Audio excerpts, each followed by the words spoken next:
The research ship Tranquil Dawn drifted through space like a dying flower.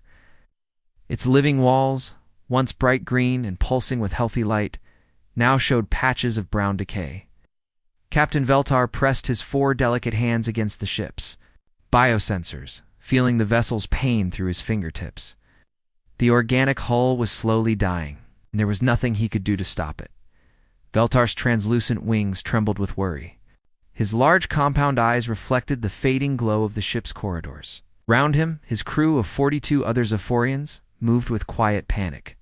Their species had evolved on peaceful garden worlds where danger was rare. They were researchers, not fighters.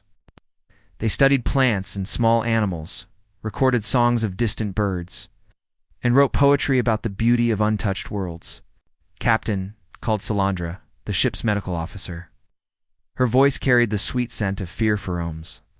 The life support organs are failing faster than we calculated. We have maybe 6 hours before the air becomes toxic. Veltar closed his eyes and tried to think. The meteor shower had come from nowhere.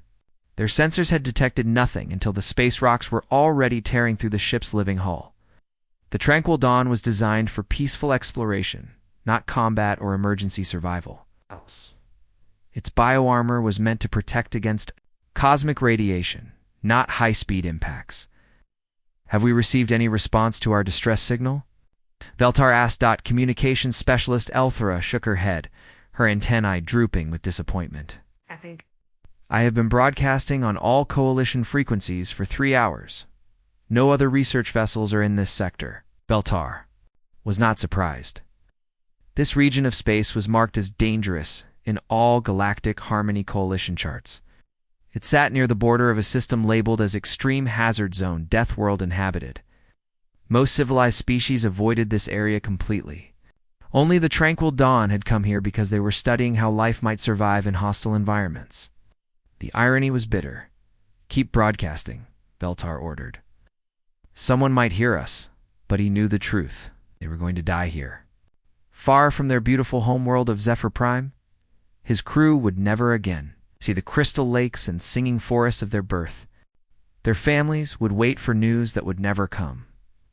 Meanwhile, 3 star systems away, Captain Jake Morrison stood on the bridge of the human exploration vessel, Iron Will. The ship was nothing like the dying alien craft. Where the Tranquil Dawn was organic and graceful, the Iron Will was all steel and ceramic armor. Its hull could withstand the heat of a star or the crushing pressure of a gas giant's atmosphere. Humans built their ships like they built everything else to survive whatever the universe threw at them. Morrison was a tall man with graying hair and scars on his hands from years of dangerous work. His crew had just finished a successful mining operation on Vulcan 7, a moon covered in active volcanoes. They had extracted rare metals that most species could never reach because the environment was too deadly. For humans, it was just another day at work. Captain, called Lisa Park from the engineering station. She was a small woman with quick hands and a mind that could solve any technical problem. I'm picking up something weird on the long-range sensors. Define weird, Morrison said, walking over to look at her screens. It's a signal, but not like anything in our database. The frequency is all wrong, and the pattern doesn't match any known language or code. Lisa frowned at the display. Wait, there's something else. The computer thinks it might be a distress call. Morrison felt his stomach tighten. Distress calls. In space were serious business. In the vast emptiness between stars, help was often impossible to find. Every spacer knew the unwritten rule. You answered distress calls no matter who sent them. Can you get a location? He asked. Already working on it, Lisa replied, her fingers dancing over the controls. Signal is coming from the Kepler 442 system. That's about 6 hours at maximum speed. Dr. Emma Wright looked up from her medical station. She was the ship's doctor, a calm woman who had saved more lives than she could count. Isn't that system marked as restricted? I thought it was near one of those Deathworld zones. It is, confirmed Ryan Cole, the security officer. He was a big man with careful eyes who had fought in 3 different wars before joining the crew. According to the charts, most alien species won't go anywhere near there. Too dangerous. Morrison studied the star charts on the main screen. The Kepler 442 system was indeed in a hazardous region. It was close to several unstable stars and had a reputation for dangerous cosmic phenomena. Most of the known alien civilizations considered it a place to avoid. "Sir," said Communications Officer Ben Carter, a young man with an excellent ear. "For languages, I've been analyzing the signal. The computer's now 90% certain it's a distress call. Someone is in serious trouble out there." Lieutenant Amy Foster, the ship's navigator, spoke up from her station. "Captain, if this is coming from that restricted zone, whoever sent it probably doesn't have much chance of rescue. Most species won't risk going into that area." Morrison looked around at his crew. These were good people, humans who had chosen to spend their lives exploring the dangerous edges of known space. They understood risk better than most. They also understood duty. "What do you think?" Morrison asked them. "Do we investigate?" Ryan Cole was the first to speak. "Could be a trap. We don't know who sent the signal or why they're out there. Could also be people dying while we debate," Dr. Wright added quietly. Lisa Park pulled up more sensor data. "Signal's getting weaker. Whatever is happening out there, it's getting worse." Morrison made his decision the way he made all his decisions, by thinking about what he could live with afterward. "We investigate. If someone is in trouble out there, we help them. That's what humans do." Ben Carter started preparing the communications. Array for possible first contact protocols. Amy Foster began plotting a course to the Kepler 442 system. Lisa Park started running diagnostics on all ship systems. Making sure the Iron Will was ready for whatever they might find, Dr. Wright began preparing her medical bay for unknown casualties. She had treated injuries from dozens of different hostile environments, but she had never worked on alien physiology. The challenge excited and worried her in equal measure. Ryan Cole armed the ship's defensive systems. It's not because he expected a fight, but because he had learned to be prepared for anything. In his experience, rescue missions sometimes went wrong. In unexpected ways, as the Iron Will changed course toward the distress signal, Morrison stood alone on the bridge for a moment. He thought about the reputation humans were building among the alien civilizations they had encountered. Most species seemed to think humans were dangerous, unpredictable, maybe even savage. They called Earth a death world, and humanity death. Worlders. Morrison supposed there was some truth to that. Humans had evolved on a planet that was constantly trying to kill them. They had survived ice ages, plagues, natural disasters, and their own violent nature. They had learned to be tough because being soft meant dying, but there was something else. Humans had learned in all those millions of years of struggle. They had learned that sometimes survival depended on helping others. They had learned that the strong had a duty to protect the weak.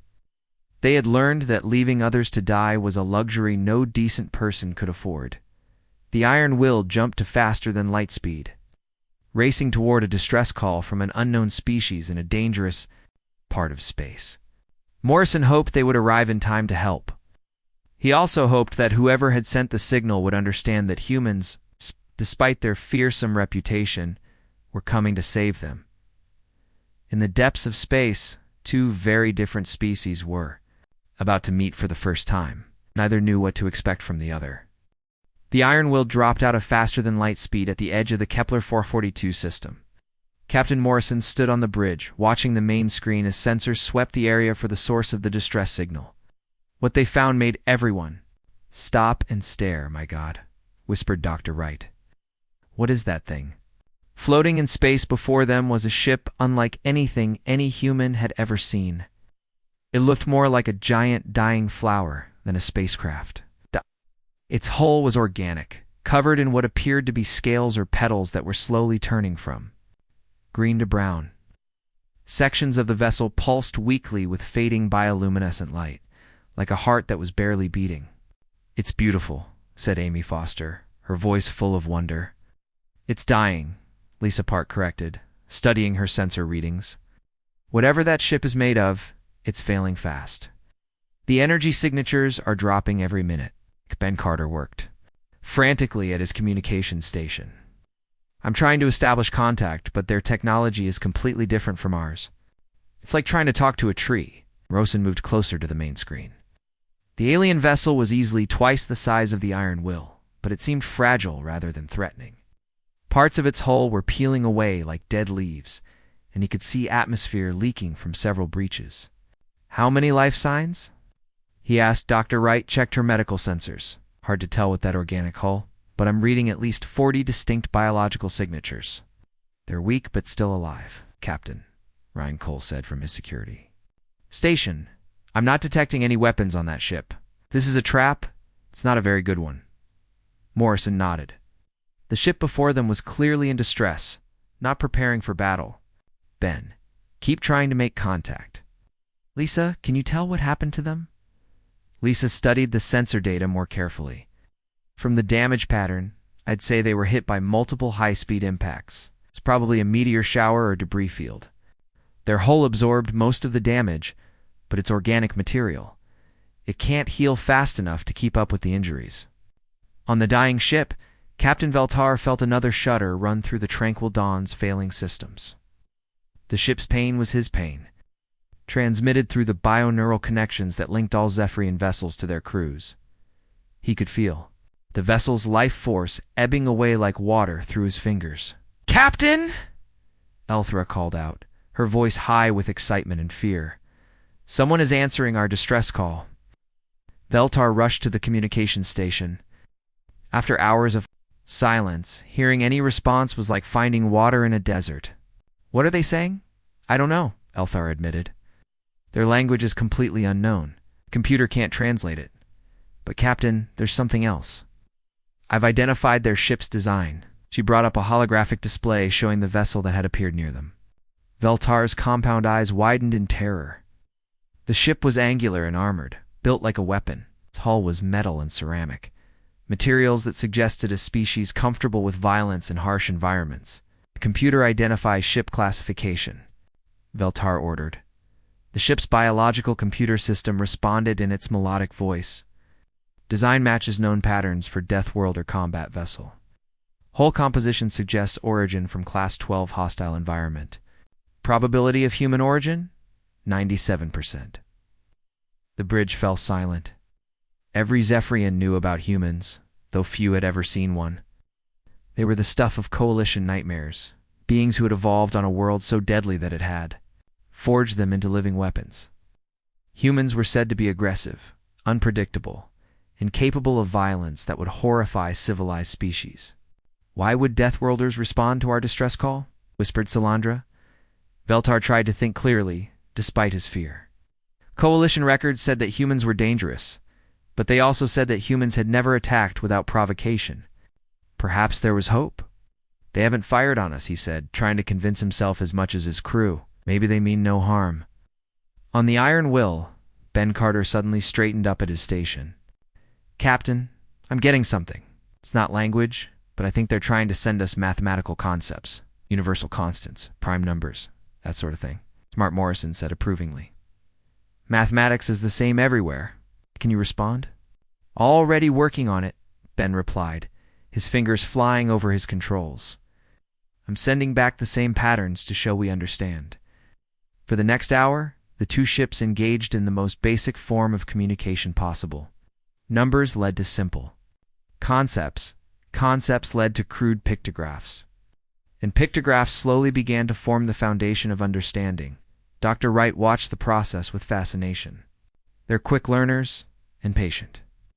That suggests intelligence and emotional control. "They're also dying," Lisa Park pointed out. "My sensors show their life support is failing faster now.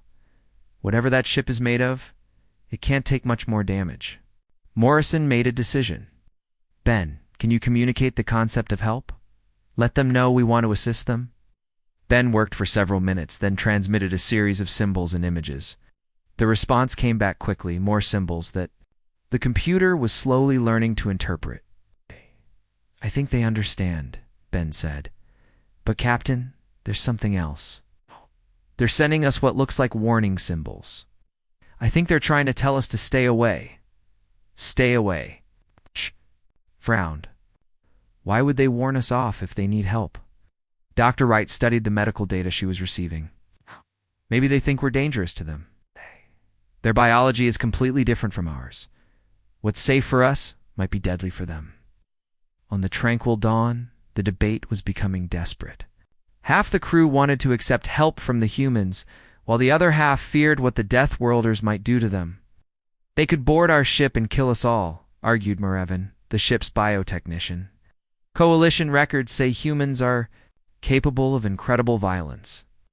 "Coalition records also say no human ship would be in this region," Veltar pointed out. "Yet here they are, responding to our distress call instead of ignoring it." Salandra brought up another concern. "Even if they want to help us, how can they? Our biology is completely different. Their environment would kill us in minutes, and ours would probably kill them just as quickly." Elthra looked up from her communications station. "Captain, they're sending more symbols. Computer thinks they're asking about our physical needs. Your composition, temperature, pressure, that sort of thing." Veltar made a decision that went against every instinct his peaceful species possessed. "Send them our biological requirements. If they want to hurt us, they can do it whether we cooperate or not. If they want to help us, they need that information." Data transmission took several minutes. When it was complete, there was a long silence from the human ship. Veltar began to think that the humans had realized the task was impossible and were preparing to leave. Then new symbols appeared on the communication screen. Ben Carter's voice came through the translation system, crude but understandable. "We, help, you. We, way." Veltar felt something he had not experienced in Ars Hope. These Deathworlders, these beings that all civilized species feared, were promising to find a way to save them. It made no sense according to everything he had been taught about humans. On the Iron Will, Morrison gathered his senior staff in the briefing room. The situation was more complex than any of them had expected. "Let me make sure I understand this," Morrison said, looking at the data on the main screen. "They breathe a nitrogen-oxygen mix, similar to ours, but with different ratios. Their atmospheric pressure is about half of Earth normal. They require a temperature range that would be comfortable for us. The problem is their ship." Lisa Park nodded. "Her technology is completely biological. It's alive, Captain. Can't just patch holes in their hull with metal plates. And we can't dock with them normally because our airlocks would probably kill their ship's living systems." Dr. Wright added her concerns. "Their physiology is insect-like, but more delicate than anything on Earth. They have forearms compound, eyes and wings that seem to be part of their respiratory system. Any mistake in life support could kill them." Ryan Cole studied the tactical situation. "Their ship is too big to fit in our cargo bay and too fragile to tow. We need to get them off that vessel before it dies completely." Morrison looked around. The table at his crew were the people he trusted with his life every day. They had faced impossible situations before and found ways to survive. Now they were being asked to save an alien species they had never met, using technology they didn't understand. "Ideas?" he asked. Amy Foster spoke first. "We could modify one of our shuttle bays to accommodate their environmental needs. Create a safe space for them on our ship." "The evacuation would be the tricky part," Lisa said. "We'd need to create some kind of sealed transfer system that doesn't damage their ship further." Dr. Wright was already thinking about the medical challenges. "I'll need to completely reconfigure the medical bay for their physiology, and we'll need to understand their psychology too. They're probably terrified of us." Ben Carter looked up from his translation work. "Captain, I'm starting to get more complex concepts from them. I think I can explain what we want to do. But, sir, they keep sending warning symbols. I think they're afraid we'll hurt them." Captain Morrison stood in the Iron Will's shuttle bay, watching his crew work with the focused intensity that humans showed when lives were on the line. They had been preparing for 6 hours, and the alien ship was dying faster than anyone had hoped. Lisa Park emerged from beneath a modified atmospheric processor, her face streaked with grease and sweat. "The environmental system is ready, Captain. We can create a breathable atmosphere for the aliens in Shuttle Bay 2. Temperature, pressure, and gas mixture should all be within their tolerance range." "How long can we maintain it?" Morrison asked. "With 43 aliens aboard, maybe 12 hours before we start having problems with our own life support. After that, we'll need to make some hard choices about resource allocation." Dr. Wright looked up from her medical preparations. I've converted the isolation ward for alien physiology. It's not perfect, but I can treat basic injuries and monitor their vital signs. The real problem is that I don't know how their biology works. I'm essentially performing surgery on an unknown species. Ryan Cole finished checking the last of the modified EVA suits. The environmental suits are ready for boarding their ship. We've added extra shielding against whatever toxins there. Dying vessel is putting out. But Captain, those toxins are getting worse. My team can only work in there for short periods before we have to rotate out. Morrison nodded grimly. Every update brought more challenges. The rescue operation was becoming more dangerous by the hour, but none of his crew had suggested abandoning the effort. That wasn't how humans worked. Ben, what's our communication status? Morrison asked. Ben Carter looked exhausted but determined. I can handle basic concepts now, Captain. I've managed to explain that we want to move them to our ship for safety. They understand the plan, but they're still terrified. They keep asking why we're helping them. What do you tell them? The truth. We don't leave people to die if we can help it. I'm not sure they believe me. Morrison walked to the viewing port and looked at the alien vessel. Parts of its hull were now completely dark, and he could see more atmosphere leaking from new cracks. The ship was literally falling apart around its crew. How long do they have? He asked. 2 hours, maybe 3, Lisa answered. After that, their life support will fail completely. Morrison made his decision. We start the evacuation now. Ryan, take your team over there and begin bringing them back. Dr. Wright, be ready for anything. Don't know how they'll react to our environment, even in the protected area. Sir, Amy Foster called from the bridge communications. The aliens are sending another message. Ben, you need to hear this. Ben hurried to his station and listened to the incoming transmission. His face grew serious as he worked through the translation. They're warning us again, Captain. They're saying their ship is releasing toxic compounds that could damage our equipment. They're afraid that trying to rescue them will destroy our ship too. Morrison felt a surge of respect for the dying aliens. Even facing death, they were trying. To protect their rescuers, tell them we understand the risks. Tell them we're coming anyway. 30 minutes later, Ryan Cole led a team of 6 humans through the airlock connecting the 2 ships. They had created a temporary sealed tunnel using emergency equipment and a lot of human ingenuity. It wasn't pretty, but it worked. The moment Ryan stepped aboard the alien vessel, he knew they were in a different world. The corridors were curved and organic, like walking inside a living creature. The walls pulsed weakly with fading light, and the air had a sweet, sickly smell that made his stomach turn even through his suit's filters. This is incredible, whispered Pete Johnson, one of the engineers on the boarding team. The whole ship is alive. Look at these walls. They're trying to heal themselves. Stay focused, Ryan ordered. We're here to get people out, not to sightsee. They found the first group of aliens huddled in what appeared to be their ships. Command Center. Ryan had seen many frightened people in his military career, but nothing had prepared him for the sight of terrified Zephyrians. Their compound eyes were wide with fear, their translucent wings trembling. And they pressed themselves against the far wall as the humans approached. Captain Veltar stepped forward, clearly forcing himself to be brave despite his terror.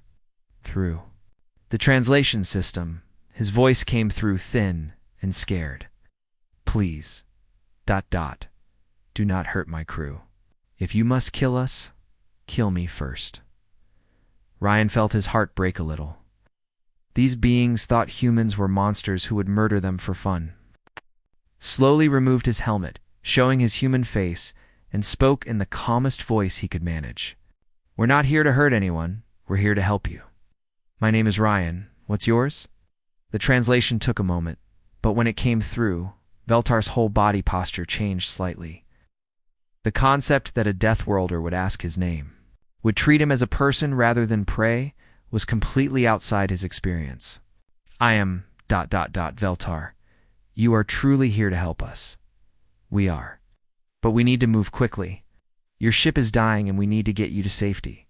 What followed was the most careful evacuation in human history. Each alien had to be fitted with a portable life support system that would keep them alive during the transfer. Dr. Wright had designed the units based on their biological data. But no one knew if they would actually work. The first alien to make the transfer was Salandra, the medical officer. She was shaking with fear as Ryan carried her through the tunnel to the Iron Will. When she arrived in the modified shuttle bay and found she could breathe normally, her relief was visible even to human eyes. "It works," Ben translated her words. "The air is good. We can live here." The evacuation continued in groups of 4, with Ryan's team making trip after trip between the ships. Each journey was more dangerous than the last, as the alien vessel continued to deteriorate. Toxic gases were now leaking from multiple hull breaches. The ship's bioluminescent lighting was failing section by section. On the 7th trip, disaster struck. As Ryan was helping a group of aliens through a corridor, part of the ceiling collapsed. Massive biostructural beam, heavy as a tree trunk, came crashing down directly toward one of the Zephyrians. Without thinking, Ryan threw himself forward, catching the beam on his back and shoulders. The impact drove him to his knees, but he held the weight long enough for his team to pull the alien to safety. "Ryan's trapped," Pete Johnson called over the radio. "The beam is too heavy. You can't lift it." From the shuttle bay, Lisa Park's voice crackled through the communications. "I'm coming over with the emergency lifting gear." "Negative," Ryan replied, his voice strained with effort. "Too dangerous. The whole section is coming apart." But Lisa was already suiting up. She grabbed the portable hydraulic lifter and ran for the airlock. Behind her, Amy Foster was doing the same thing, along with 2 other crew members. "What are they doing?" Belter asked Dr. Wright, who was monitoring the situation from the medical bay. "They're going to save their friend," Dr. Wright replied. Simply, but they could die. Why would they risk their lives for one person? Dr. Wright looked at the alien captain with gentle eyes. "'Cause that's what humans do. We don't leave anyone behind." Velter watched the rescue unfold on the shuttle bay's monitors. The humans worked together with perfect coordination, using their equipment to lift the fallen beam and free their trapped teammate. They did it without hesitation, without calculating the risks to themselves. When Ryan finally limped back into the shuttle bay, supported by his teammates, Veltar felt something shift in his understanding of these Deathworlders. They weren't monsters. They were something else entirely, beings who would risk everything to save others, even aliens they had just met. The evacuation continued through the night. As each group of Zephyrians arrived safely in the shuttle bay, they found their rescuers. Working tirelessly to make them comfortable, Dr. Wright moved among them, checking their health with gentle hands and kind words. Ben Carter worked to improve communication, learning their names, and trying to ease their fears. Lisa Park made constant adjustments to the life support systems, ensuring that the air remained breathable for both species.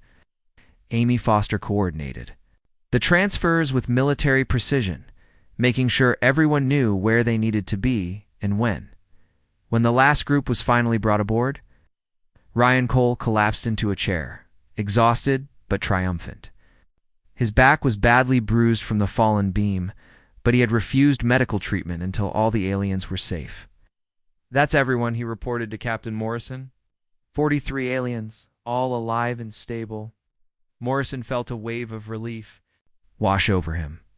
"Good work, all of you. Now let's get clear of that ship before it completely falls apart." As the Iron Will moved away from the dying alien vessel, Veltar stood at one of the viewing ports, watching his ship's final moments. The Tranquil Dawn's bioluminescent systems flickered one last time and then went dark forever. His beautiful, living ship, grown rather than built, was dead.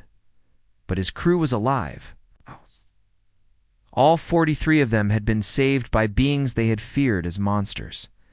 Humans had risked their lives, damaged their own ship systems, and exhausted themselves to rescue aliens they had never met before. Veltar began to understand that everything his people believed about Deathworlders might be wrong. The humans weren't savage killers. The journey to Coalition space would take for days, the first time since the rescue began. Both species had time to truly see each other without the pressure of immediate survival. What they discovered surprised everyone involved. In the Converted shuttle bay, the Zephyrians had created a small community. They moved through their temporary home with grace, their wings catching the light as they communicated in a mixture of sounds, scents, and colors. Dr. Wright watched them with fascination, taking notes on their behavior and biology. "They're remarkably peaceful," she told Captain Morrison during one of their daily briefings. "I've been monitoring their stress levels, and they're dropping steadily. They're actually starting to feel safe around us." Morrison nodded. "What about their injuries?" "Minor cuts and bruises from the evacuation, but nothing serious. Their biggest problem is psychological.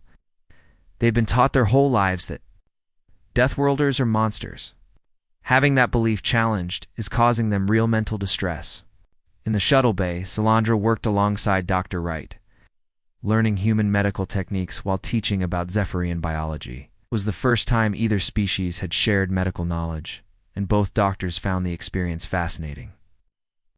"Healing methods are so direct," Salandra commented through the translation system. "You cut, you stitch, you force the body to heal.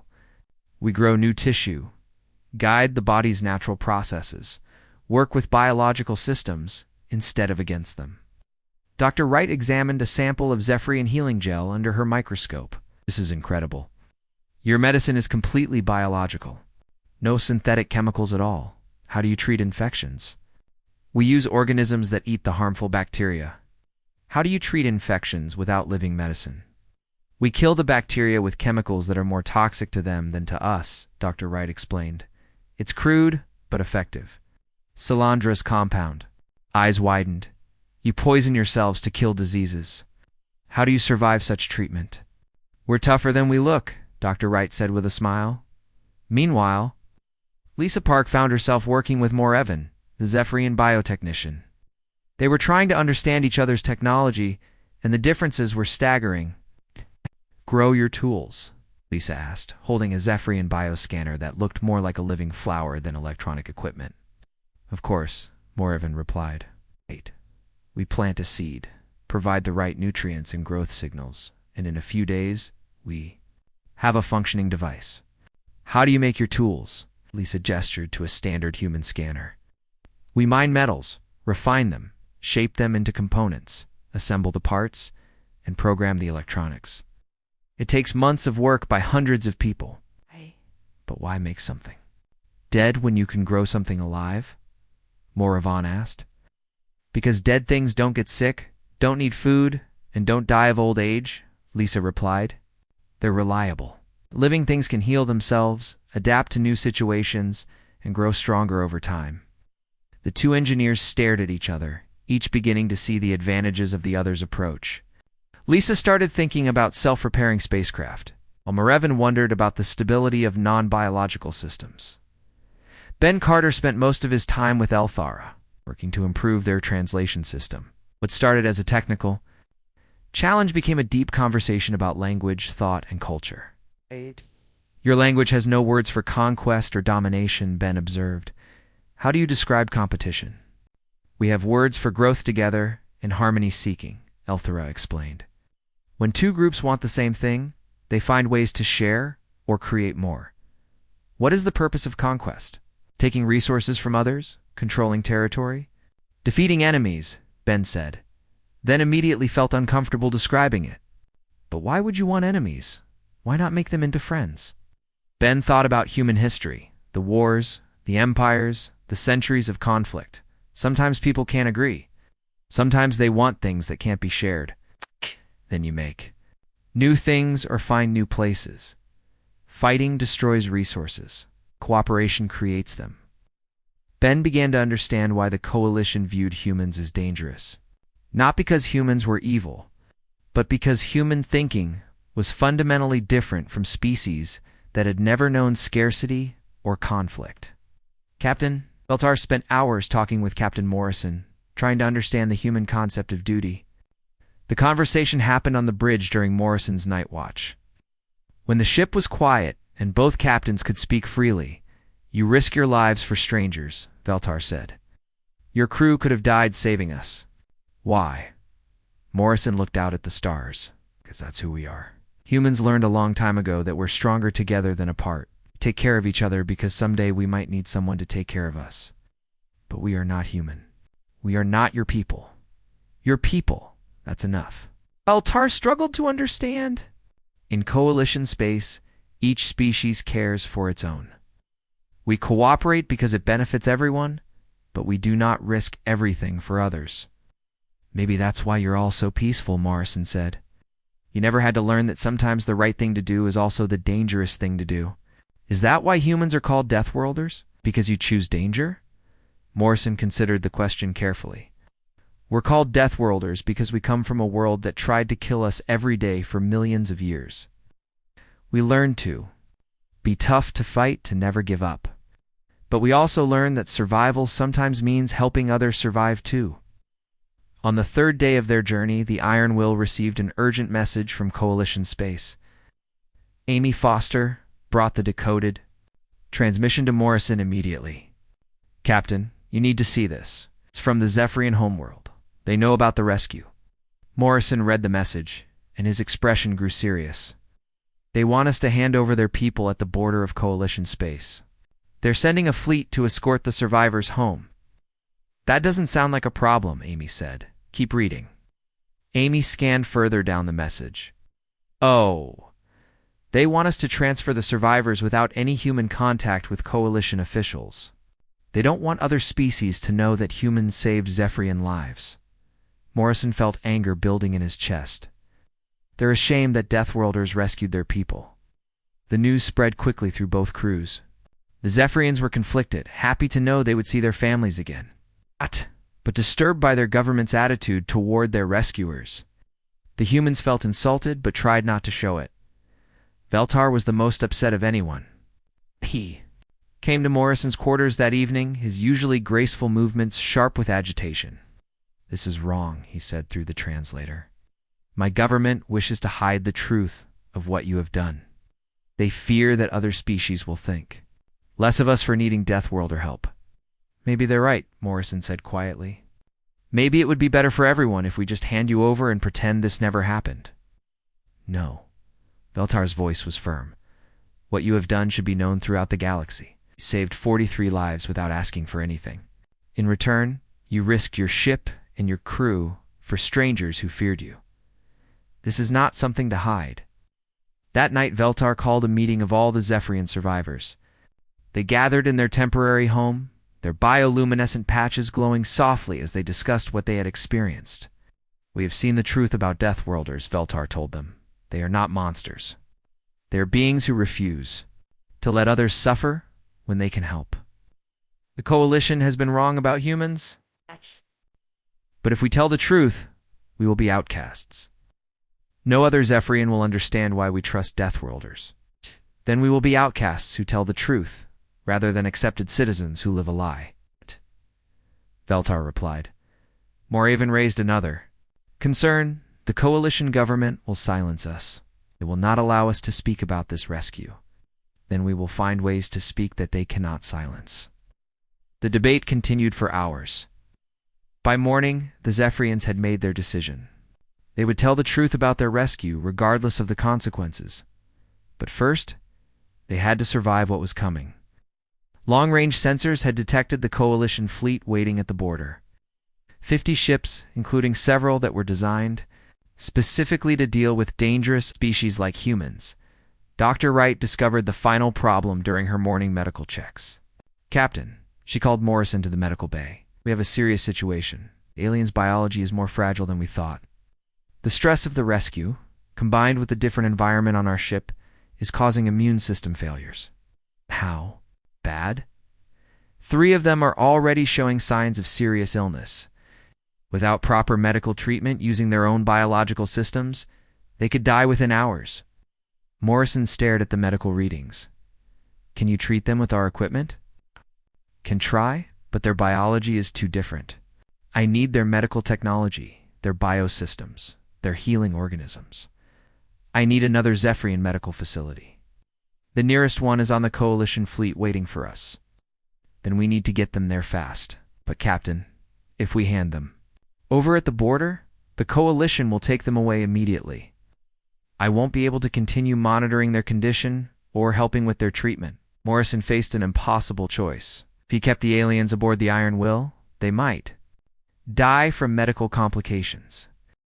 The Iron Will dropped out of hyperspace at the edge of the Coalition capital system, and every person on board held their breath. Before them lay the most heavily defended space in the known galaxy, home to the Galactic Harmony Coalition government, and protected by thousands of ships from dozens of different species. Captain Amy Foster reported from her navigation station. We're being hailed by approximately 200 Coalition vessels. They all want to know what we're doing here. Morrison stood on his bridge, feeling the weight of the moment. His decision to come here instead of meeting the border fleet had shocked everyone, including his own crew. But Dr. Wright's medical reports left no choice. 3 of the Zephyrian survivors were dying, and only Coalition medical facilities could save them. Open a channel to Coalition Command, Morrison ordered.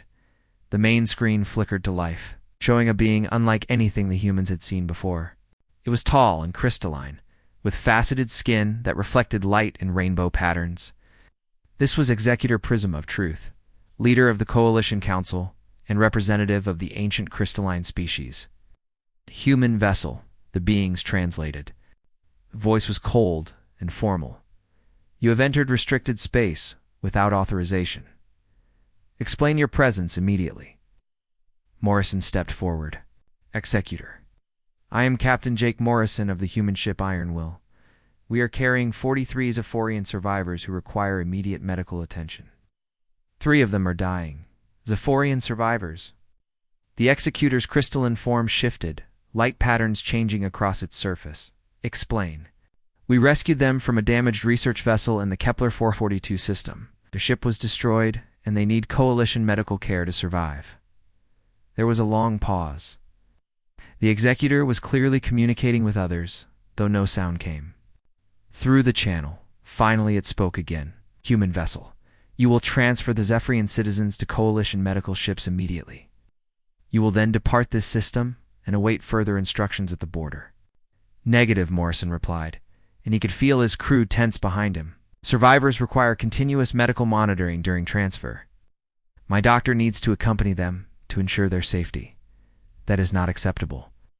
Deathworlder presence in Coalition medical facilities is forbidden. In the shuttle bay, Captain Veltar listened to the conversation through the ship's communication system. He felt the familiar fear rising in his chest. Fear of the Coalition authorities who wanted to hide the truth. Fear of being separated from the humans who had saved his life. Fear of what would happen if he spoke up. But then he looked around. At his crew, Salandra was still working with Dr. Wright, sharing medical knowledge that could help both species. Marevin was discussing biotechnology with Lisa Park, their conversation animated despite the language barriers. Farah was helping Ben Carter refine the translation systems, making communication better for everyone.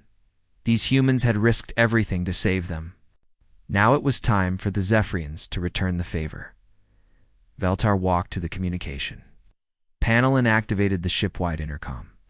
His words, translated into human English, reached every person on the Iron Will. Coalition Command. This is Captain Veltar of the research vessel Tranquil Dawn. I am speaking for all 43 survivors of the rescue operation. The Executor's image on the screen shifted with surprise. Captain Veltar, you are ordered to remain silent until you can be debriefed by proper authorities. Respectfully refuse that order, Veltar replied, his voice growing stronger with each word. These humans saved our lives when no other ship would enter the danger zone. They risked their vessel, their crew, and their lives for strangers they had never met. They treated us with kindness and respect, shared their resources, and protected us when we were helpless. Captain, you are clearly suffering from rescue syndrome and Stockholm syndrome, the Executor said dismissively. Your judgment has been compromised by trauma. But Veltar was not finished. Executor, I have been in command of research vessels for 23 years. I have made first contact with 7 different species and written 12 papers on interspecies psychology. My judgment is not compromised. It is clear. On the bridge of the Iron Will, Morrison watched in amazement as the gentle alien captain found his courage. Veltar was putting his career, his reputation, and possibly his freedom at risk to defend humans he had known for less than a week. The Coalition has been wrong about Deathworlders, Veltar continued. These humans are not monsters. They're not savage killers. They're beings who refuse to let others suffer when they can help. They represent the highest ideals of civilization: courage, compassion, and sacrifice for others. The communication channel erupted with multiple voices as Coalition officials tried to interrupt. But Veltar kept speaking. I call upon the Coalition Council to hear the full story of our rescue. I call upon them to meet with these humans as equals, not as dangerous criminals. I call upon them to acknowledge that we have been wrong about an entire species. The channel went silent for several minutes. When the executor returned, its crystalline surface was dark with what might have been anger or confusion. Captain Veltar, you and your crew will be placed in protective custody, pending full psychological evaluation. The human vessel will transfer you immediately and then depart. No, said another voice. Everyone turned in surprise as Salandra stepped up to the communication panel. The Zephyrian medical officer's voice was quiet but firm. Executor, I am Dr. Salandra, Chief Medical Officer of the Tranquil Dawn. Under Coalition Medical Code Section 7, I have the right to choose my treating physician in cases of ongoing medical emergency. I choose Dr. Emma Wright of the Iron Will to continue as my primary care provider. That is impossible, the executor replied. Dr. Wright is not certified in Coalition medicine. Then I invoke Section 12, Salandra said. The right to refuse treatment and remain with my chosen medical team. Morevan stepped forward next. I also choose to remain with the humans who saved my life. One by one, all 43 Zephyrian survivors made the same choice. They refused to be separated from their human rescuers, refused to be silenced about their experience, and refused to let the Coalition hide the truth. The communication channel fell silent again. This time the pause lasted nearly an hour. When the executor returned, it was accompanied by images of other Coalition leaders, beings of different species, all looking confused and concerned. This is unprecedented, the executor said finally. The council requires time to consider this situation. Dr. Wright stepped forward. Executor, while you're considering, 3 of the survivors are dying. They need medical attention now, not after a political debate. Very well. Okay, a Coalition medical ship will dock with your vessel. Our doctors will treat the injured survivors. Duh. My supervision, Dr. Wright said firmly. I know their medical history and current condition better than anyone. The executor's crystalline form flickered with what might have been frustration. This is highly irregular. So is letting people die while you debate politics, Morrison replied. What followed was the strangest medical emergency in galactic history. Coalition doctors, working alongside Dr. Wright and Salandra, treated dying Zephyrians using a combination of human medical knowledge and alien biotechnology. The language barriers were overcome by Ben Carter and Elthera. Working together to provide real-time translation, Lisa Park found herself working with Coalition engineers to modify life support systems. Coordinated security between human and alien crews. It was cooperation on a scale never before seen between humans and the Coalition. As the medical crisis was resolved and the Zephyrian survivors began to recover, something unexpected happened. Other Coalition ships began requesting permission to send observers to watch the humans work. Scientists, doctors, engineers, and diplomats all wanted to see these mysterious Deathworlders for themselves. What they found challenged everything they thought they knew. The humans were indeed tough, aggressive, and adapted to dangerous environments. But they were also compassionate, innovative, and utterly dedicated to helping others. They worked alongside alien colleagues without fear or prejudice, sharing knowledge and resources freely. Captain Morrison found himself in the strange position of giving tours of his ship to alien officials. Each group came expecting to see savage warriors and left talking about human medicine, engineering, and philosophy. The breakthrough came when Executor Prism of Truth finally visited the Iron Will in person, crystalline being moved through the ship's corridors with obvious nervousness. But as it observed the continuing cooperation between human and alien crews, its attitude began to change. "Your species confuses us," the executor admitted to Morrison during a private meeting. "Our records indicate that humans are dangerous, unpredictable, violent, yet we observe compassion, sacrifice, and wisdom." "Maybe your records are incomplete," Morrison suggested. "Humans can be dangerous when we need to be, but we're also capable of love, friendship, and hope. We protect what we care about, and we care about more things than most species expect." "Why did you risk everything to save beings you had never met?" Morrison thought about the question, trying to find words that would translate properly, because that's who we are.